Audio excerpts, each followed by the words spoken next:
You're watching Shalom TV, celebrating Jewish culture. Funding for Shalom TV has been provided by the following.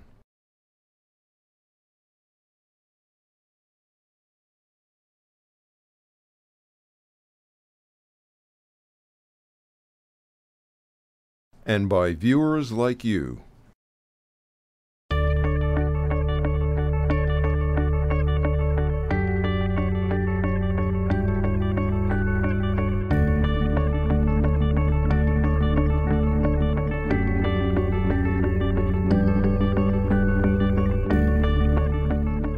Egypt is going to be heading toward elections, and it seems that there is a possibility, at least, that one of the political parties or movements that's going to do particularly well in that election is going to be the Muslim Brotherhood.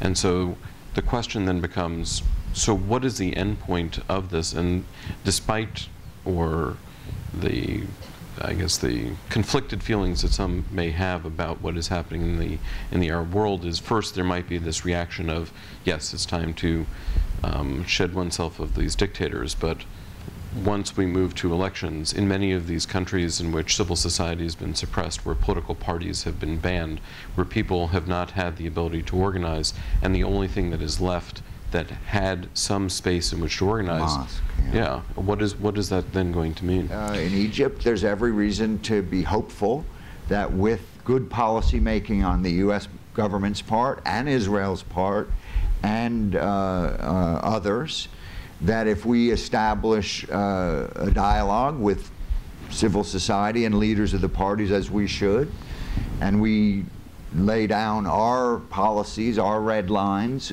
for groups like the Muslim Brotherhood that relate to, you know, living, not renouncing the Camp David Accords, not renouncing elections after they win the first one, etc. All the obvious points you can imagine, not creating supporting the Hamas in Gaza, the things that we and the Israelis care most about, but otherwise encouraging democratic change. You know, we better get in front of it because it's going to happen anyway. And to sit here and lament and say, oh my God, they're Muslims. It's going to have a Muslim component. These are Islamic peoples. Okay, it's going to be Muslim.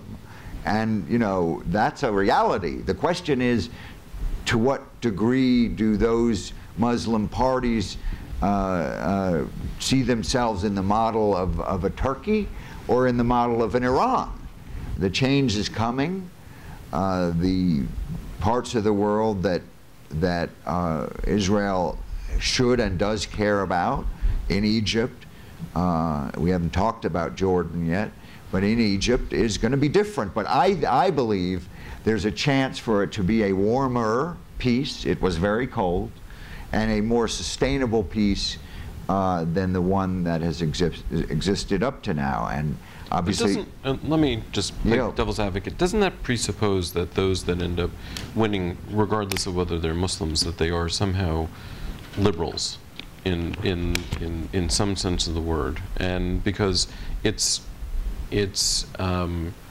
not an exaggeration to say that the Muslim Brotherhood in Egypt is going to have serious problems, even with a cold peace with Israel, and that, you know, I agree with that, and that in North Africa there's actually been a previous experience of tensions between, let's say, a more secularized army and Algeria. Yes.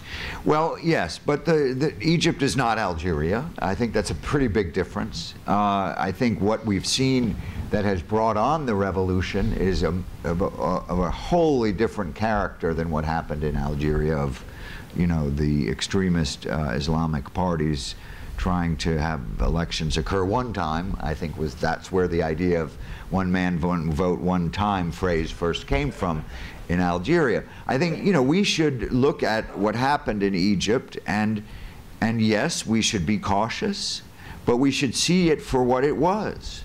It was not anti-American. It was pro-American. They were angry that Obama wasn't more supportive of them. It was not anti-Israel. There were, as I'm told, you know, of all the thousands and thousands of signs, there were one or two that referred to Mubarak's support for the Camp David Accords. It was remarkable. And you know, we can either, you know, there wasn't any curtain to look behind. It all happened in front of us. Now, yes, we should be careful, and we have to watch what happens, but the Egyptian army is the institution the United States has the closest relationship with, at a very deep level of training and support, and obviously military supplies, and they are ultimately going to be the arbiter of whether this peace is real or not. And I think we have every reason to believe that they don't want to change what has been Egyptian policy. And I think we also know that, yes, there is a Muslim Brotherhood there, and it is a party, and it will get a substantial chunk, but unless, you know, I admit I could be wrong. And it's easy for me to say this sitting over here, but I don't think they're going to be the majority party. And I don't think anybody does. The U.S. does have considerable leverage in Egypt when it comes to the military. That military is wholly dependent, or almost wholly dependent, on the United States for arms, for training, for other forms of aid. That turns out to have been a pretty important investment for the U.S. over these past 20 years, because it meant that when the uprising started, you not only had President Obama in these conversations with President Mubarak, which, as I suggested, weren't terribly fruitful. There were very fruitful conversations and email back and forth between American Army officers and their Egyptian counterparts who had trained together at this fort or that fort, or been on exercises together and knew each other as human beings. And I think that that had a fair bit to do with the fact that the Egyptian military never opened fire against the protesters. I think that that barrage of messages that week, that critical week, that they should keep it cool, meant something. And I think that that may also continue to pay off as the U.S. tries to wend their way through what's going to be a very long and very messy process with lots of setbacks that involves the question you raised about Gaza, the question of whether the peace process, or at least the peace treaty, is durable. And my guess is that the Obama administration will use all of those levers of influence to make the case to the Egyptian military that if that peace process is abandoned, or if the peace agreement is abandoned, a lot of that support will go away very quickly, and that the U.S. Congress would pull that support. And so I think that there is good reason to believe that the agreement is likely to hold for some time, even if the Muslim Brotherhood has a relatively decent showing in the election, as I suspect they probably will. I agree with Jamie that I think the chances of them winning a majority are pretty low right now, at least in the first election. The interesting and harder question is the second election. The Obama administration was very slow to recognize, or at least slow in the Twitter age, to recognize the speed at which this was all changing. So on the first day of the big protests, or the first days, Secretary Clinton came out and said, Egypt is stable, and President Mubarak is interested in reform. Now, a week later, nobody in Washington would have uttered those two sentences together. The day after that, asked whether or not President Mubarak was a dictator, Vice President Biden declined to answer the question, didn't make an assessment. What changed their view? What changed their view were two really bad conversations between President Mubarak and President Obama, where President Obama was urging President Mubarak, at least in the White House telling of these events, and it's always a little bit risky knowing exactly what the conversations were like, to make very major changes. And in the second conversation, all but said to him that he needed to establish a clear pathway for transition to power.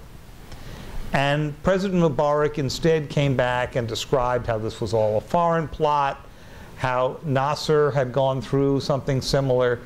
And in their last conversation, I'm sure it will have been their last conversation ever, President Mubarak said to President Obama, basically, give me a few weeks, this will all go away. It was at that moment that the Obama administration changed. I think it was because those conversations were so bad that they couldn't quite figure out how to write that statement you were talking about. But is this an indication of tactics rather than dedication to tactics rather than having a strategy of how to deal with first Egypt and now, obviously, since it's spread elsewhere, as to what that overarching strategy is going to be? Well, I think that, you know, all of us have been searching for an Obama doctrine out of this set of events, and the White House itself will say that there isn't an overarching doctrine. In fact, I think they will sort of admit to not having a strategy that fits the whole region. Now, partly that is because what's clear from as we've watched President Obama deal with these is that he has been in support of long-term allies who he thought could bring stability to the region. And when he's come to the determination that they are now a source of instability rather than one of stability, he has turned on them fairly fast. That's certainly what happened with President Mubarak. And then once he determined that Mubarak staying would lead to a more unstable Egypt than Mubarak leaving, he pulled his support. So what lesson do foreign leaders get out of this? They get nervous. The Saudis had been on the phone to the White House, including to President Obama, making the case during the Egypt uprising that President Obama needed to stick with Mubarak, even if Mubarak went out and shot the protesters. This surprised many in the White House who did not think that this was perhaps the most tenable political approach. I would urge people to be cautious about what White House officials say happened in calls between their man and the other guy's man. And what happens is, especially this White House, where, again, as I said... You're not suggesting we don't always get the full story on that, do you?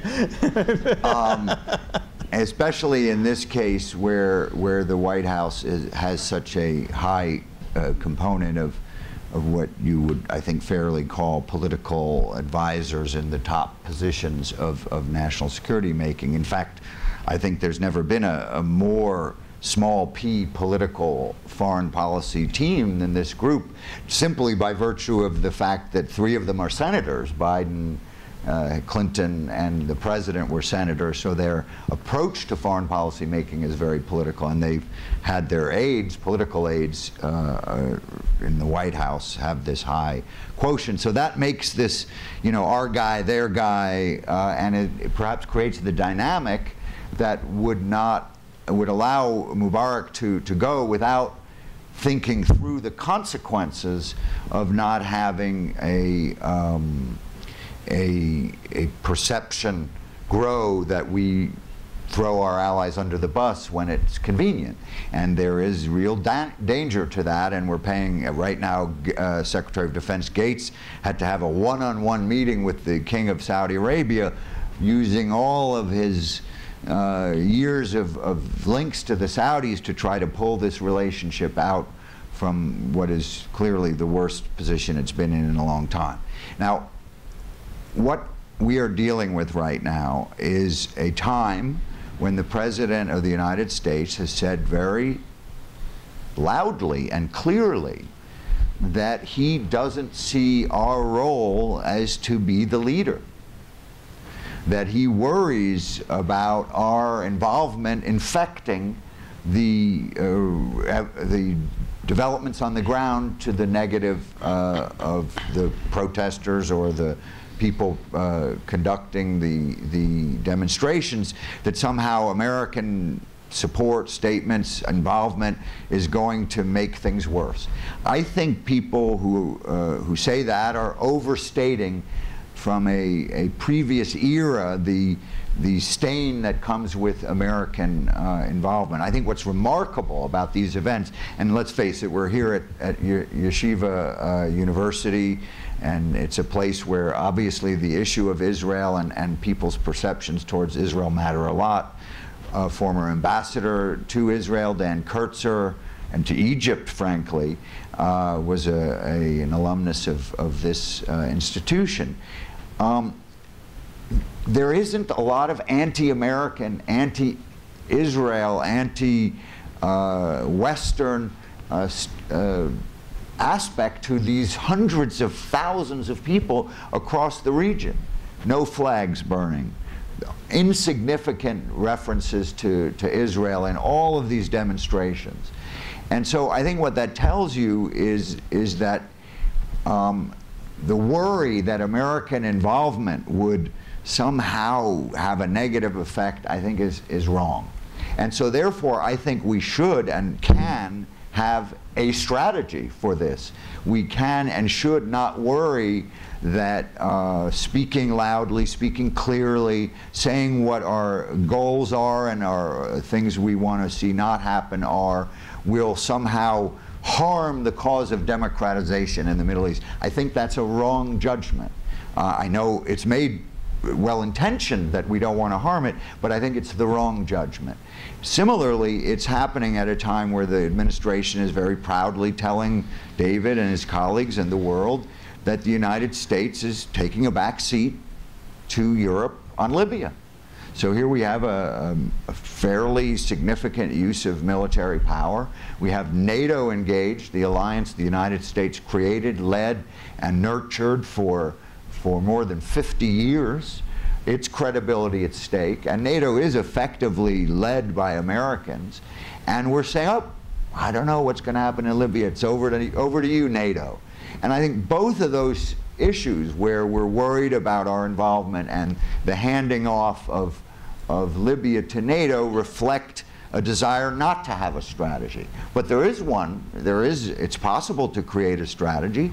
It would be complicated. It would have to differentiate between countries like Syria and Jordan, say, in a certain category, Saudi Arabia and Morocco in another category, Bahrain perhaps in a category with Syria because of ethnic differences, Libya obviously all its own, Syria obviously all its own. But the goal should be to promote democratic change, to use the links between these countries, to encourage more and more democratic change, and to obviously weigh the degree to which a country is an important and friend and a responsible player in the international community, which Bahrain has been in judging how they deal with their problems.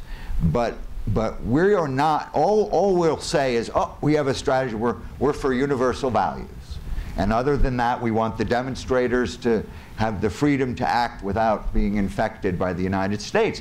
And I think that pragmatism, which is what drives it, is unfortunate at a time in which the world needs to leadership, because we've learned over and over again when European countries try to figure out how to do things and argue over who's in charge and argue over how it gets done, it tends not to get done really well, especially when it comes to the use of force.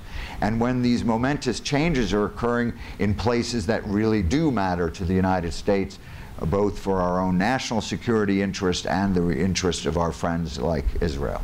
And should the distinction be made between friends and adversaries as to what the position of the United States should be? Because an argument can be made for the case of Syria, for example, that as bad of a regime as Assad's regime is, and this is one of those instances because of the ethnic tensions that can exist within Syria, in which the chaos that could ensue with the breakdown of a dictatorship that could look more like what happened in Iraq rather than what happened in Egypt?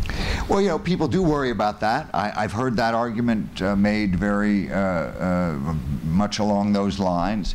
But let's remember what's really going on here. This is a very serious police state. I've been there a few times. The last time I was in Aleppo meeting with Bashar Assad and his wife when in my role as journalist. I did an hour-long interview with them for Sky News.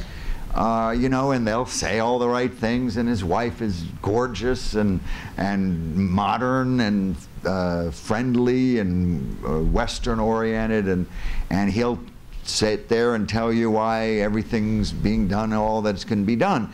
But we're dealing with a police state that has, you know, a kind of a mafia-like component in certain areas of its economy. Obviously, a small group, 8%, 9% of the public are Alawite, and they rule the others. And these people in a police state, thousands of them are standing up in the most, I would say, analogous to the Soviet Union, the likelihood of being shot or killed or tortured or harmed. They are choosing bravely to stand up and try to see whether the change can come there too. And so the last thing I'd want to do is worry that, oh, well, maybe if we support that, it might devolve into an Iraq scenario. We've tried very hard to work with Syria, I think, and still hope that someday soon we could try to negotiate the Syria track, which is the aspect of the Middle East peace process we really haven't worked very hard on recently. But you know, this thing is going to last for a long time. It started, the flame has been lit there, people have been killed, their families are angry, their friends are angry, and every Friday, every other day of a funeral, they are braving the most brutal police tactics and standing up. So I think it's going to continue, and I recognize the risks, but I think this is clearly not a case for us to discourage that kind of evolution, and I think the risks of Syria staying exactly as they are and causing great damage to the region and their own people are far worse than the risks of chaos. But remember, Iraq's chaos grew out of an occupation by, you know, a foreign army of 200,000 nearly troops. So we're obviously not going to do that, and nobody's suggesting that we are. And so you're right about the ethnic makeup, but I just don't think it would have the same quality to it. David, your paper has written quite a bit about the internal debates in the administration over Libya, and what seems to be some pretty sharp divides. I was wondering if you could talk a bit about that. You know, governments, like all of us in our individual lives, are influenced, maybe over-influenced, by the last mistake we made. I know I am, okay? And in the case of the Obama administration and Libya, there were two competing mistakes that were sitting in the backs of people's minds. The first one comes from the Clinton administration, a time that Jamie no doubt remembers well, when the Clinton administration decided not to go into Rwanda. And when you think about the people who were critical to the decision in Libya, they had all been around for that conversation. Susan Rice, the American ambassador, permanent representative at the UN, Samantha Power, who wrote a book that was quite damning of how the United States dealt with this issue, and Hillary Clinton, who watched her husband go through this and certainly heard all of these conversations underway. And President Clinton himself has said that his greatest regret of his presidency came out of the Rwanda experience. So that was one set of bruises. And then came the Obama administration's analysis of what the United States did wrong in the Iraq War. And it's very similar to the one you just heard from Jamie. That by going in with ground troops, we did two things. First, by engineering the regime change in Washington, Washington became blamed for everything that followed. This was the you break it, you own it concept. The second thing was, once you put ground troops in, mission creep sets in very quickly. What you thought you could do with 50,000 troops becomes what you can do with 100,000 troops, becomes what you can do with 150,000 troops, and there's always an argument for not leaving, because as soon as you leave, the situation may go back to one of chaos. It's the concern that the United States now has about Afghanistan, and as of the end of this year, the United States will have been in Afghanistan a decade, something I don't believe any of us would have expected 10 years ago here, even in the worst days after 9/11. So those were the two competing factors. And then there was a third factor, which I wrote about some in last Sunday's paper, which was that during the Situation Room debate about what to do in Libya, and the most interesting debate took place in the afternoon of March 15th, about how the Iranians would view an American decision to stay out of Libya. After all, the President of the United States had said publicly that it was American policy that Gaddafi should go. And if the U.S. didn't back that up with real action, the lesson the Iranians might emerge from with that is that this is a president who's not willing to use military force under any circumstances, perhaps including to back up his other statement that Iran would never be permitted to build a nuclear weapons capability. Now, I'm not saying that Iran was the reason that they went into Libya, but it was a supporting reason. It was in the background. The main reason was a responsibility to protect. So what did the president do? He went in somewhat reluctantly. He said a few things. First, the U.S. will contribute unique power, its unique capabilities. And that means intelligence capabilities and Tomahawk missiles and other equipment that the U.S. had that NATO really did not have. And this was used to knock out the air defenses. The second thing the president said was the U.S. would not go in on the ground. That was learning from the Iraq lesson. And the third thing he said was that the U.S. would only participate at the beginning and then let NATO pick it up, just as Jamie has said. And this has led to a sense in Europe that the U.S. was the most reluctant partner.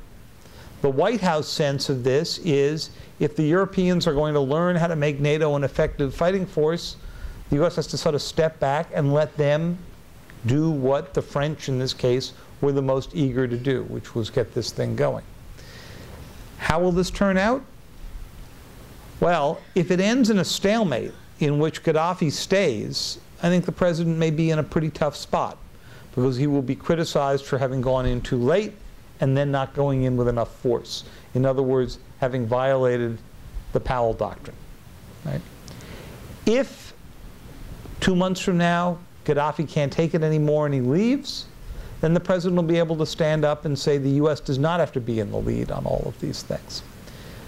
Jamie was making the case, I believe, that it is harmful to the perception of American power that the U.S. has stepped back this far and is not in leadership position. And he may well turn out to be exactly right on that. I suspect it's too early to tell, because if Gaddafi does leave, and I'm not at all persuaded right now that he's not going to just stick there and fight to the finish. I suspect he will. Then I think American power may well be questioned around the NATO table for a long time. The argument about Iran, if that's really a motivating factor, it would seem to me that that's going to apply every day going forward, because Gaddafi's still there. We're not participating in a significant way, and if that was the argument for using force initially, I think by the time this issue is resolved, the Iranians certainly will not believe that we would use military power to stop them from actually brandishing a nuclear weapon, because we said Gaddafi should go, and we are reluctant even to conduct a training and arming of the opposition, let alone continue the airstrikes or use additional force.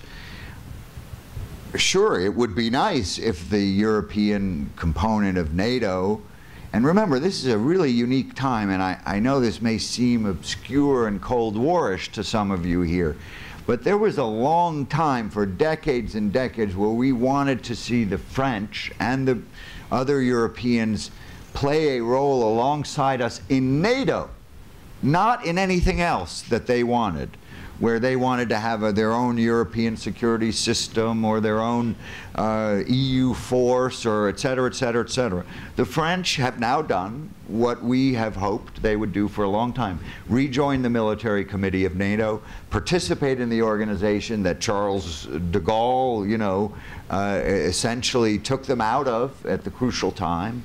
And we have a French leader who wants to work very, very closely with America to achieve similar objections. Think of where we are. I can imagine in this audience, take yourself back 5, 6 years, think about France, think about what you and your family members might have been saying to each other about France, about drinking French wine, eating French fries, doing things French. Well, now the French and the United States have switched positions. Think about this. America has taken the view that we should not go into Libya in the absence of a UN resolution authorizing such an action. The French took the view that they were going to go with or without a UN resolution. What does that sound like? The position of President Bush that was criticized by Jacques Chirac. So things have gotten very, very strange around the European-American table.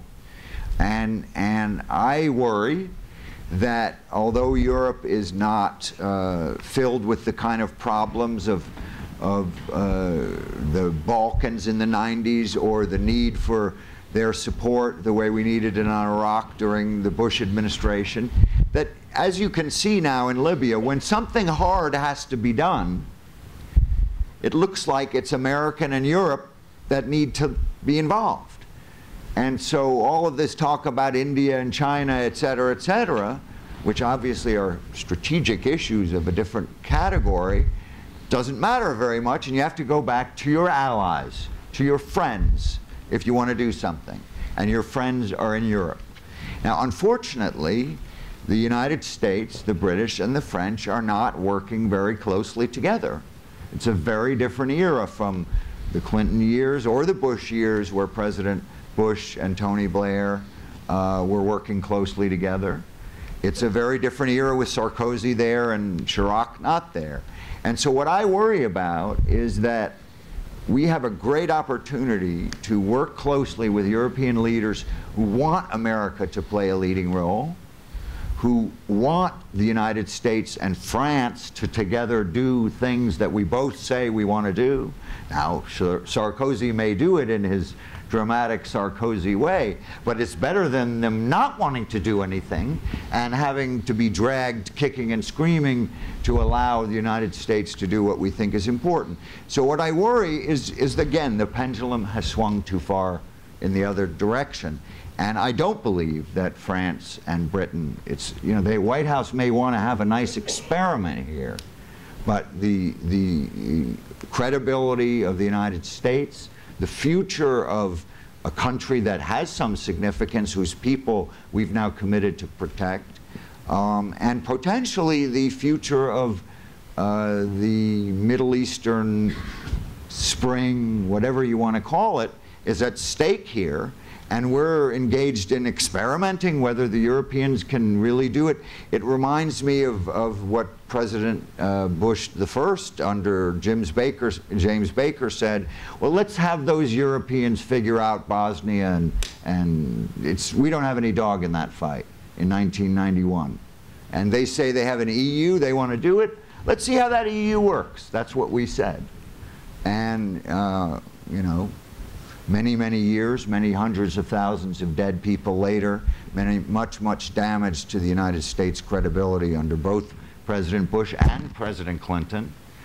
We needed to get involved because those European countries couldn't actually follow through on the policy that we wanted to see them done. They're not, I was at the same event, and the British aren't arming the rebels. The French aren't arming the rebels. I don't know who Secretary of Gates was talking about when he said, let the other countries do it. They're not going to do it without our involvement at some level. So there will be a stalemate.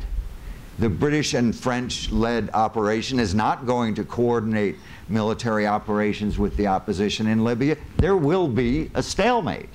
Now, again, people may want to experiment and then be able to say, see, I told you. It didn't work when you guys did it, but this is the real world. This isn't a think tank where we get to have experiments. The president went in because our values are to protect the Libyan people against their own leaders, which is also what the UN resolution said. But as Secretary Gates said repeatedly in front of Congress, Libya is not a vital strategic interest to the United States, vital being the critical question here. And he used that as the argument that therefore the U.S. should not be overly committing troops. And so now, a mere 20 days later, we are stuck in this discussion of, if it's not a vital interest, can you just go in for a while and then hand it off, as Jamie has said, and preserve your powder for what is a vital interest in the Middle East, which would be Israel or Egypt or Iran or Saudi Arabia, countries where the vital strategic interest to the U.S. doesn't really need to be explained. What's interesting is when you look at polls of the American people, most American people, and the polls are somewhat contradictory on this, don't seem to regard Libya as a vital case for the U.S. either. Jamie's made the argument, I think quite persuasively here, that while Libya itself may not be, what the impact in the region and with our allies is a vital American interest. Now, there have been a number of questions from the audience actually relating to one of those strategic interests that you had mentioned, which is in 2009, an election took place in Iran that then resulted in massive street protests that called for major reform, that protested what was seen as an illegitimate election. The government responded with a great deal of force, kicked journalists out. Very similar type of scenario as to what we've seen. And the United States position had been to sit on its hands. So the question is, did the United States do the right thing then?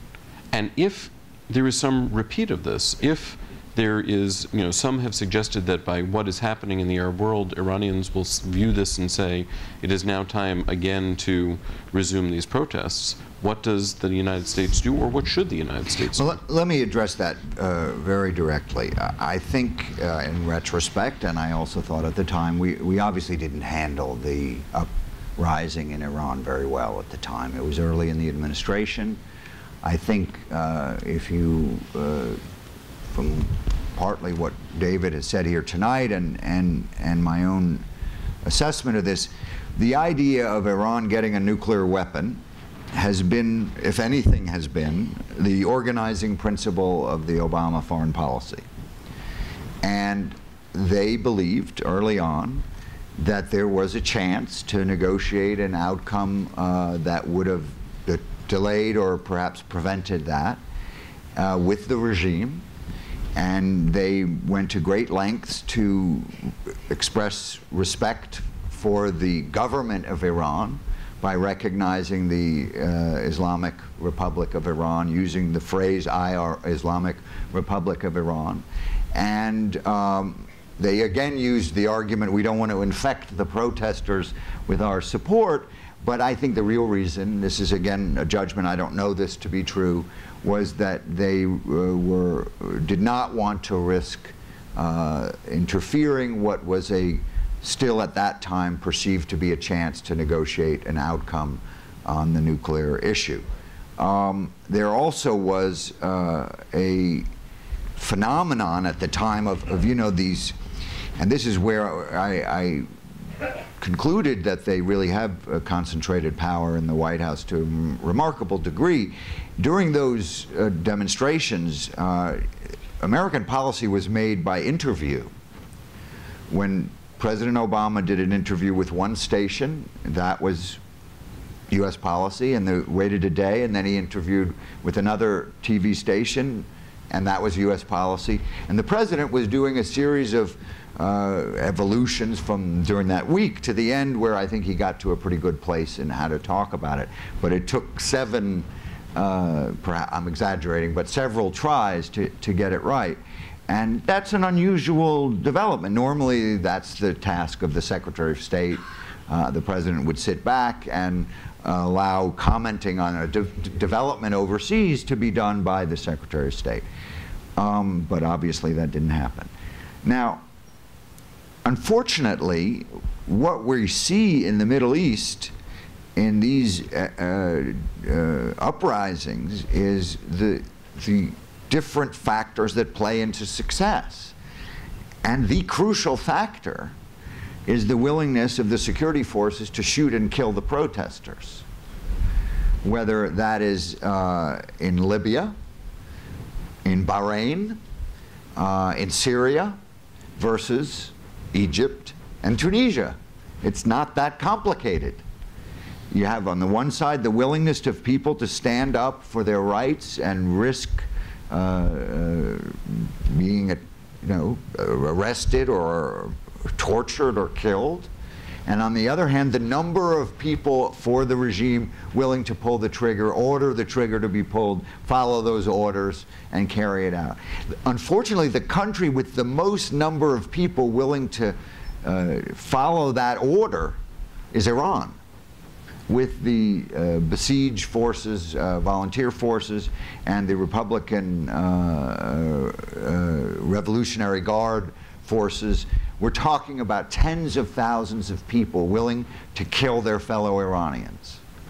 In Egypt, they wouldn't. In Tunisia, they wouldn't. In Libya, and maybe not in Bahrain, so they brought the Saudis in just to be sure that they would have enough in case they needed it. And so that's one crucial factor. And the second one, and I say this as someone who hopes that someday, some way, somehow, something happens in Iran that brings greater freedom to those people. They've been through a lot.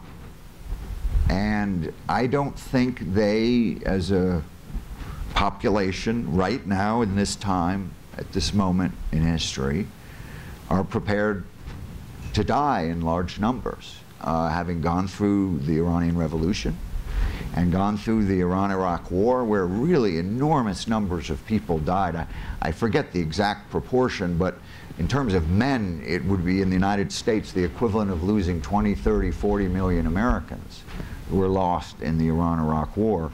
And the young people and others, for those two reasons, the Iran-Iraq War and the recent '79 revolution and all the death and pain and horror that came from that when they thought it was going to bring them something wonderful, many of them, I don't think, given those tens of thousands prepared to shoot, there are enough prepared to die. And until that number gets the right balance, we're stuck with the Ahmadinejad as president, Khamenei is the leader, and the people behind the scenes in their consensus government, regardless of what the United States says or does. And do you think that there is a change in the way in which the United States is going to view something happening again in Iran, since the offers that were made by the Obama administration early in the administration of dialogue and trying to engage the Iranian government, is that, since that that stage has obviously ended. Is there going to be a different reaction, do you think, from the Obama administration? I suspect they will, because I think many in the administration now regret the way they responded after the June 12th election in 2009. They believed at the time both that there still was a faint hope of negotiation. That really ended with that election. But I think they were also concerned, and probably are still concerned, that if they supported the Green Movement in Iran, it would make it easier for the Ayatollahs to step out and declare that the Green Movement were just lackeys of the Americans. And in the end, I suspect it doesn't make any particular difference, because the Iranians put that movement down so strongly that until a few months ago, we had basically all left the movement for dead. You had heard very little from it. Then after Egypt, something fascinating happened. A group of the protesters turned out, since the Iranian government had welcomed the Egyptian uprising and said that it would give the opportunity to turn Egypt into an Islamic state, have its own Islamic revolution the way Iran did. A number of the very wily protesters in Iran stood up and said, yes, the government's right. We really should stage a protest in support of our Egyptian brothers and sisters who are out on the street. Well, this idea lasted for about 48 hours until the Iranians figured out what this protest was really all about. And when those protests did start, in a very small way, they were put down by the Basij and by the Iranian Revolutionary Guard Corps very strongly, and you've not heard much from them since. So I suspect that the moment has probably passed for a while. I think you could argue that the Arab uprising may have actually, oddly enough, begun in a non-Arab state, that it began in Iran in 2009, that there was a delayed reaction. And now the question is, can it come full cycle and reinfect Iran?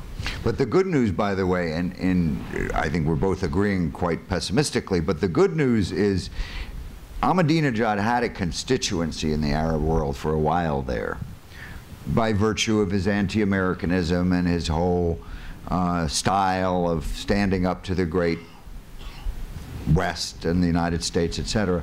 I think the democratic change in the Arab world has eliminated that constituency, that soft power that he might have had when they have seen Iran crack down on their protesters, put them in prison, all the horror stories, while in the Arab world so many people are getting a chance to speak. So I think he's lost enormous credibility.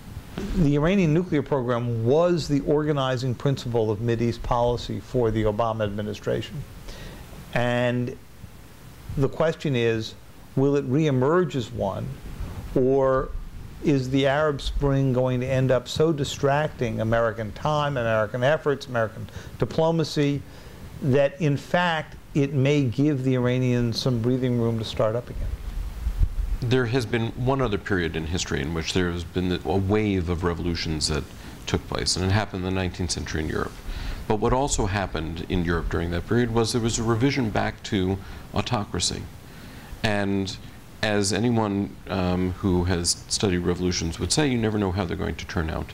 And although we may think that at this point all of this is looking as if it's heading toward more democratic or possibly more liberal forms of government, what do you think the prospects are of this backsliding, and what kind of role does the United States play in order to encourage a more liberal progress and limit the amount of backsliding? Yes, Egypt could go south. Things could be worse than they were under Mubarak for Israel, for the United States, for the Egyptians, for the world. I just don't think so. I don't think there's any evidence for drawing that conclusion other than pessimism. And often it's a good bet to be a pessimist in foreign affairs. But I think even people I know who are pessimists in foreign affairs look at Egypt and they can't quite find anything to be pessimistic about because of the nature of the way it changed. There is now a relationship between the people who are willing to go out and protest in large numbers and change that will happen by their government. And that is a new power equation that has never existed in that way in that part of the world. And if the military, the new system, doesn't make the substantial changes that a large number of people expected and wanted, they're going to come out again. And that's kind of, you know, we had the revolution, the counter-revolution, through this process of back and forth over many weeks. But the United States has a huge role to play in this moment in history. We are the only country that has an indispensable role in the world, the only country that can galvanize a coalition that will succeed. France can apparently galvanize a coalition into stalemate, and that's a joke. But if we want to succeed, the United States is going to have to lead. We're going to have to get our real friends, the friends we can count on in Europe, working with us.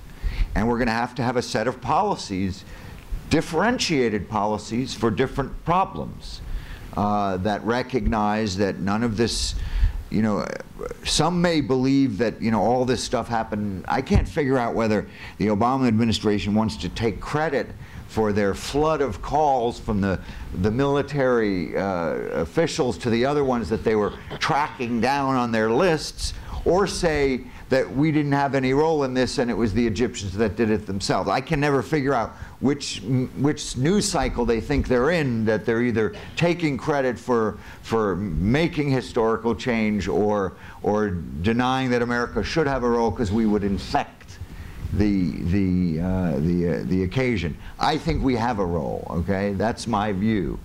And I think we are wrong to worry so much about infecting these changes with an American involvement. What we saw, what tools did they use? American tools, Facebook, Google, all these tools developed by Americans in California were the tools these people used. They like those tools, and they know they were created by Americans. They like President Obama for a whole bunch of reasons. There is a role for us to play here. It's hard. It will require time. It will require leadership. It will probably require money. What a time to use foreign assistance. If you make an analogy to history, let's use the analogy to Eastern Europe, in Hungary and the Czech Republic, or then it was Czechoslovakia, where American support called, I think it was called seed money, support for East European democracy. And then it became freedom support in the former Soviet Union, made a difference in the successful evolution of those countries. So it will cost money, it will involve leadership, it will not be easy, it will involve judgments that will have political risks, but that's what we ought to do. Will we do it? From what I've heard from David tonight, it's hard to be optimistic that we are going to see our role in that way. You have the last word. Well, I think you were right to give a good caution here that revolutions, even ones that seem promising at the time they start, have a way of going on and living a life of their own. Had we been at the Yeshiva University contemporaneous conference on the French Revolution 2 months into the French Revolution, we might have spent the evening talking about how hopeful it all was. And it did have its bad moments. You'll remember that in the first 9 months after the Iranian Revolution, there were many in the U.S. government who thought this might turn out all right. After all, the revolution, while it had been sparked by a heavily Islamist movement, and of course the return of Ayatollahs who had long been exiled and so forth, there was an early government in place that the U.S. thought it could work with and tried to work with. And in fact, our Secretary of Defense, Robert Gates, was a young diplomat sent out in part on one of the last failed missions to go try to do that. I think the U.S. does have a big opportunity here to influence these, but that opportunity is going to look very different in many different places. In Egypt, I think there is a lot of it. I was cringing a little bit when I heard Jamie talk about what an opportunity it was to start up something like the SEED program. Not because I think the SEED program wouldn't be a great thing to start up, but you could see the US government shut down tomorrow. And imagine coming back in about 2 or 3 months with President Obama's plan for essentially the Marshall Plan for the Middle East, to support new democratic states. My guess is that the debate on that in Congress would be pretty vivid at this particular moment in our economic history. And that's a concern. We did not follow up in Afghanistan with anywhere near the kind of Marshall Plan that President Bush promised in March of 2002. In Iraq, it took a long time before money really got flowing because there had been an assumption that oil would pay for it. In many of the countries in the Middle East that we're looking at, what they are going to be starting to clamor for in the next few months, and you're hearing the Egyptians do this already, is American investment, but not American interference. And arranging for that is going to be difficult because you're going to see a lot of companies, I think, that are a lot of multinational companies that are very shy about going into the region in a big way, in a job-creating way, until they have greater certainty about how all of this is going to turn out. And I think one of the biggest challenges for President Obama is going to be whether or not he can organize private capital, because the public capital isn't going to be there. Organize private capital to move in and begin to support these democracies. And because if you don't get job creation, we've seen what happens to young democracies. They're much easier to hijack with 0 to 1% growth than they are with 7 or 8% growth. And you know, the model here is China. What enables China to keep up the level of repression that's underway? The unspoken agreement between the Communist Party and the rest of the country that as long as the country is growing at 7 or 8 or 9% a year, the populace is not going to cause them big trouble. Well, different dynamic in the Middle East for sure, but you're going to see a lot more trouble if there's stagnant growth than if there's real growth. I want to thank David Sanger, Jamie Rubin, and all of you for coming. And have a pleasant evening. Thank you. We would be pleased to send a complimentary DVD of this program to anyone who can send a tax-deductible contribution of $36 or more to the nonprofit organization Jewish Education in Media to help support our programming. Tax-deductible checks may be made out to GEM and mailed to GEM, Post Office Box 180, Riverdale Station, Bronx, New York, 10471. Please indicate the program for which you would like a DVD, and we thank you for your kind support.